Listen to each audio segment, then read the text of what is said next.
দীর্ঘ ৯ বছর পর কিশোরগঞ্জে বিএনপির ত্রিবার্ষিক সম্মেলনে বক্তব্য রাখছেন বিএনপি মহাসচিব মির্জা ফখরুল ইসলাম আলমগীর। সরাসরি চলে যাচ্ছে সেখানে। এই দল প্রতিষ্ঠা করেছিলেন বাংলাদেশ জাতীয়তাবাদী দল।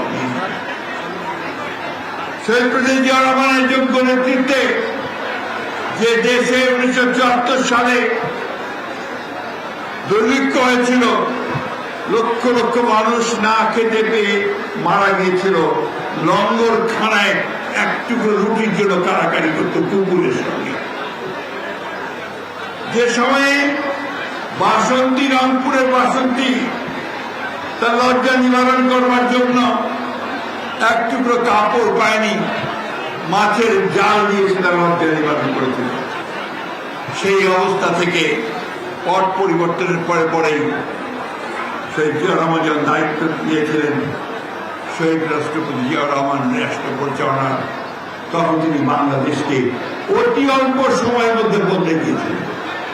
সব মশার বিরুদ্ধে সুরক্ষা দিতে এলো বসুন্ধরা এক্সট্রিম অ্যারোসল, মশার বিরুদ্ধে এক্সট্রিম সুরক্ষা। তিনি বহুদলীয় গণতন্ত্রের প্রতিষ্ঠা করেছিলেন। আজকে যে গণতন্ত্রের কথা আমরা বলছি, অনেকে বলছে সেই গণতন্ত্রকে একদলীয় শাসন ব্যবস্থা থেকে, বাকশাল থেকে বহুদলীয় গণতন্ত্র নিয়ে এসেছিলেন শহীদ প্রেসিডেন্ট জিয়া রহমান। সেদিন তিনি নির্বাচন দিয়েছিলেন, জনগণের ভোটের মধ্য দিয়ে জনগণের পার্লামেন্ট প্রতিষ্ঠা করেছিলেন।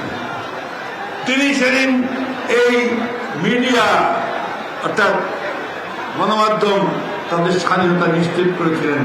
তার আগে শেখ মুজিবুর রহমান সমস্ত পত্রিকা বন্ধ করে দিয়েছিলেন, মাত্র 4টি পত্রিকা চালু রেখেছিলেন। এই কথাগুলো বলা দরকার, আপনাদের জানা দরকার, বিশেষ করে তরুণদেরকে বলছি। এই স্বাধীনতা পাওয়ার পরে তিনি বাংলাদেশকে 19 দফা কর্মসূচি দিয়েছিলেন, যিনি 19 দফা কর্মসূচির মধ্য দিয়ে বাংলাদেশকে অর্থনৈতিক দিক দিয়ে সামনে এগিয়ে যাওয়ার স্বপ্ন তিনি দেখেছেন।